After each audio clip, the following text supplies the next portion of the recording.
I'll tell you a little bit more about myself. I'm a little bit famous. You guys might recognize me from the Netflix baking competition Nailed It Holiday. Cosmopolitan magazine named my cake one of the top 6 worst cakes ever made on the I have fans. They're mostly 9-year-old girls. And a couple of creepy guys on Twitter that are into like cake stuff or whatever. One of these girls came up to me on the playground and she said, "Do you like baking?" And I said, "Mm-hmm. Did you see Nailed It?" And she said, "Mm-hmm." And I said, "How did I do?" And she went, and I said, "Would you like a picture?" And she goes, "You didn't win." And I said, "You came up to me, little girl. Where's your mother?" And I tell her I'm not actually a very aggressive person. I'm not much of a fighter. I mean, look at me. I'm Midwest hot, Wisconsin 10. I never a place in the world. I'm not even strong enough to push my thumb through the aluminum foil on the knife will. Oh, yeah. So I gotta be a tough talker. Gotta talk tough. And it helps that I'm Italian. I got any paisans here? We don't normally like to identify ourselves in crowds.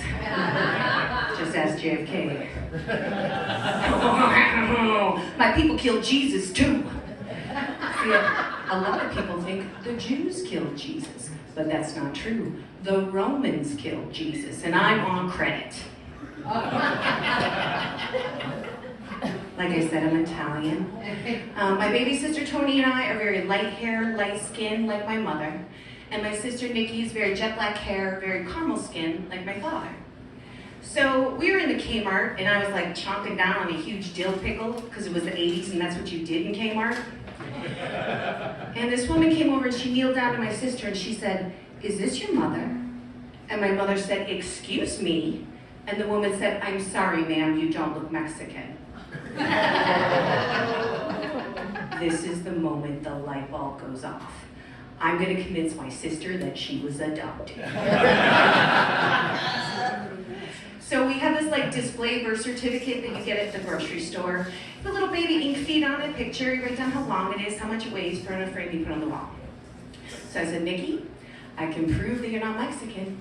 And I brought her over to the picture, and I ran my finger across a tiny sentence at the bottom of the frame, and it said, "Made in Taiwan." And I said, "You were made in Taiwan? That's a legal document." She started freaking out. She was like, "My real family's gonna come for me. My real family's gonna come for me." My mother was so shaking mad with me that she said, "Your father's gonna deal with you." So behind that closed door, my dad said, "Don't tell your mother that I didn't hate you. And don't tell your mother that I'm drunk." I'm kidding, you guys. He was drunk. It was the 80s. I'm married. I've been married for 20 years now. Thank you. Fun fact, I'm extremely anemic. That means I bruise really easily. That's what my husband wants me to say. Oh, wow. My husband hates that joke. He's like, "People are gonna think I beat you." I said, "No, look at you, come on." Are you guys having fun so far? Alright, here's the thing. The next few jokes, I don't want to assume anyone's belief systems. The next few jokes might make some people uncomfortable. Here's what I promise you. I promise you, if you stick with me till the end, you are gonna have the best time. Okay, you guys trust me? Yeah. Alright, here we go. I have a gay daughter. She's poly, bi, gender fluid. Her pronouns are she, they. And I was like, "Can mommy just call you gay? Is that okay?" I think it's more important that I know the whole title so I can answer it correctly if I get pressed on it. Like if I say to someone, "I have a gay kid," and they go, "Oh, what kind?"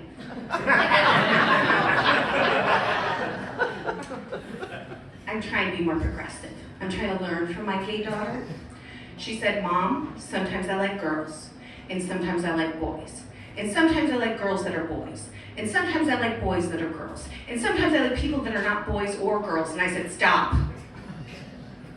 I am trying to be supportive, but you sound like a whore."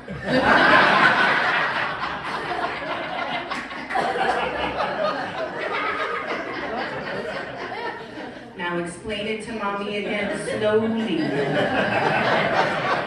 And at each point tell me how many people are involved.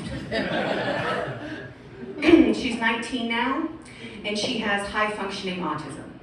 And what this really means for the folks who don't know is that she sees the world just in a very different way. For example, we were out shopping, and she took a picture of a closed-down bye-bye baby. And she goes, Roe v. Wade. And I said, what are you talking about? And she goes, isn't that an abortion clinic? And I said, the bye-bye baby?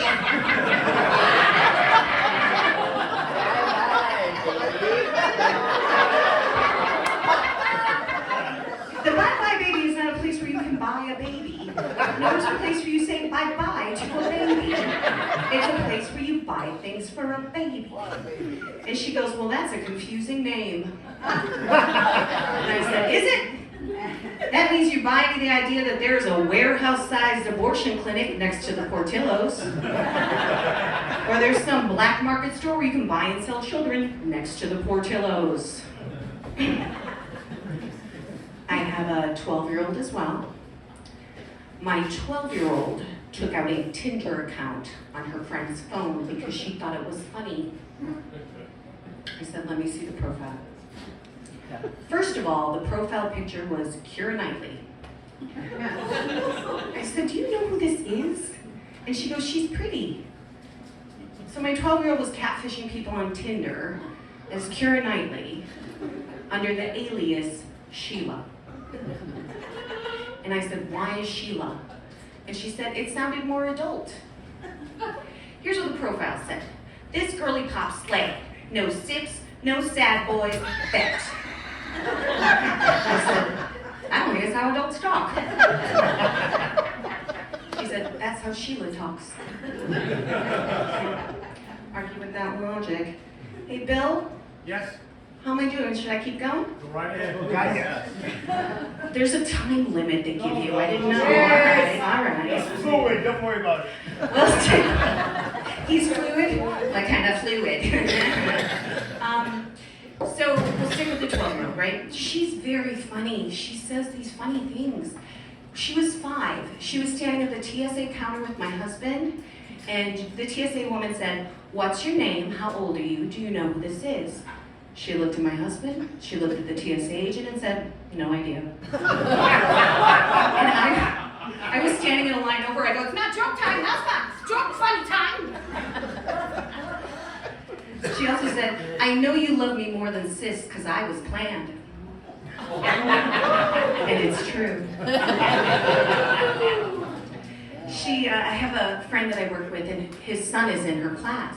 And I said, Max's dad is coming over for lunch today. And she goes, wear a condom, and walked out of the room. This is my favorite one. She goes, Mom, you tell abortion jokes.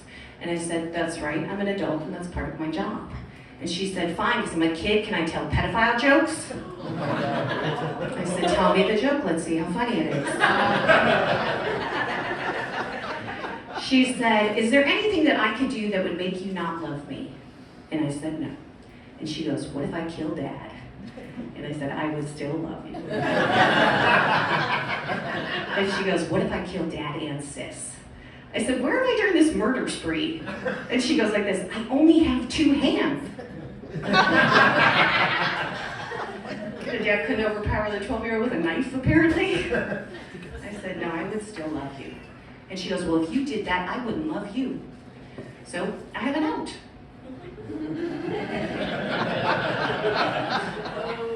I was trying to get the kids out of the house, and my husband was taking forever. And I said, what are you going to do if I die? How are you going to get these kids out of the house? And he said, well, that's second mommy's problem.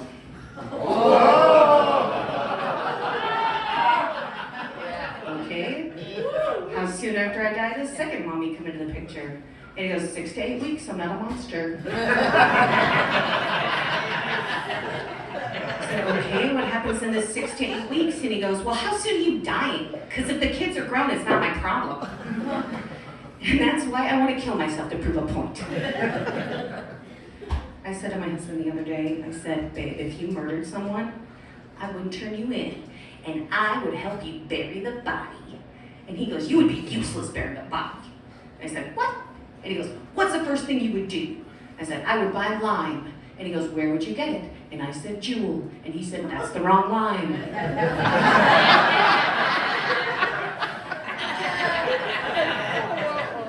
This is honestly what I thought. You make a hole, then you put the body, then you squeeze lime juice over it like you're sauteing it, and the lime juice kind of pickles the body so it doesn't smell. It would smell refreshing, actually. And my husband said, you would get caught. Jewel would call the cops and they would say, some lady just hit 5 jewels in a row, she bought all the limes and 1 paring knife. So because of you, we would lose the children. And I said, you're the one that murdered him. And he said, he deserved to be murdered. Then we had sex because role play's fun.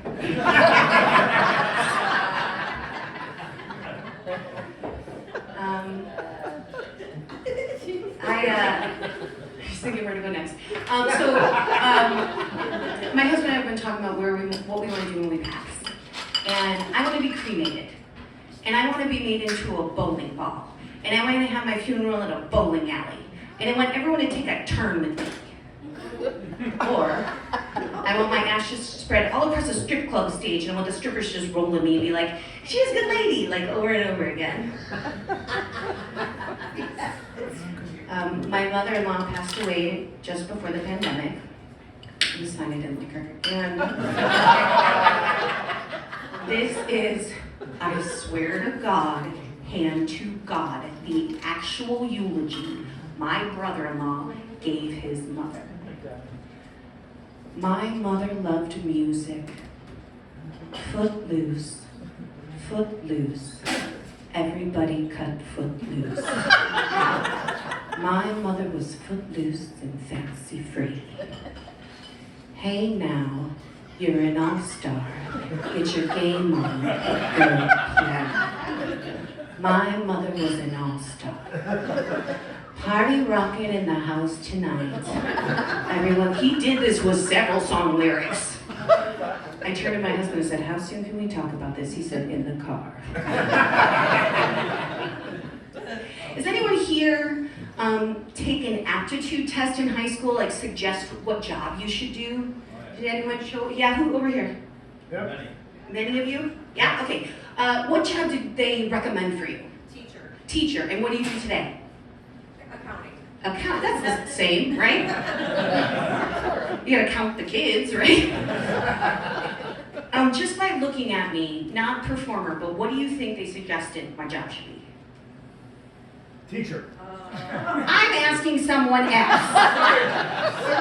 When you're called on, we will talk.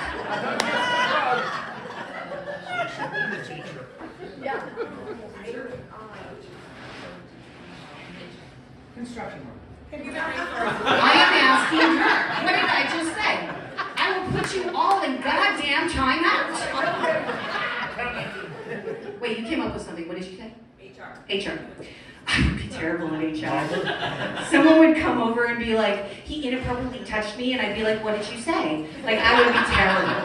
I'd be really bad at HR. No, they said florist. I know. I mean, would you trust me putting a floral arrangement together for your parents' funeral? No. Yeah, you haven't seen my baking, that's why. I'm telling you. I have this friend Todd that I'm fairly close with, and I was FaceTiming with his 80-year-old father at 11 o'clock at night, like you do, and his dad kind of pulls the phone kind of close, and he goes, oh, you're cute.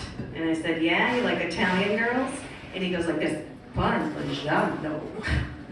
And I go, my dad died, you want to be my daddy? And then Todd pulled the phone away and he goes, he has dementia and bad eyesight. And I was like, sounds like somebody doesn't want a new mommy.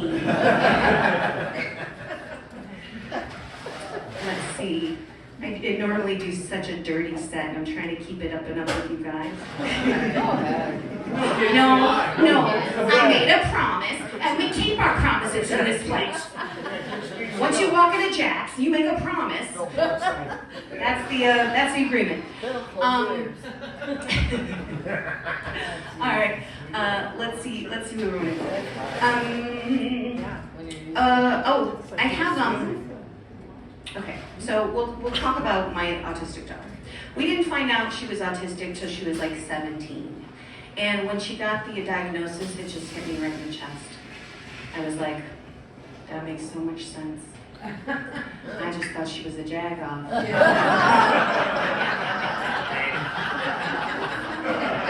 And it does make so much sense. Our communication is so much better now. But here's what came out of it.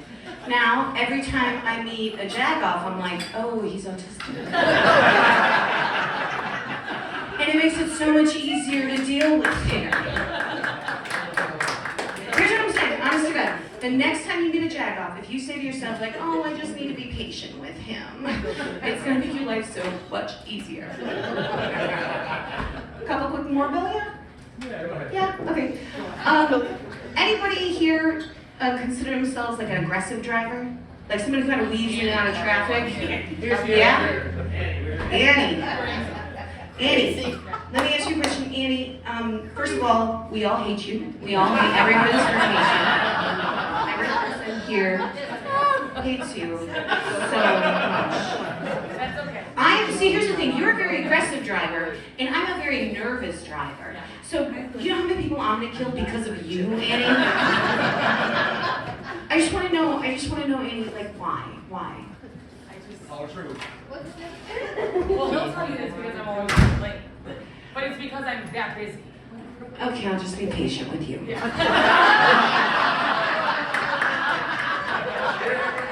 Couple quick more, we'll get out of here.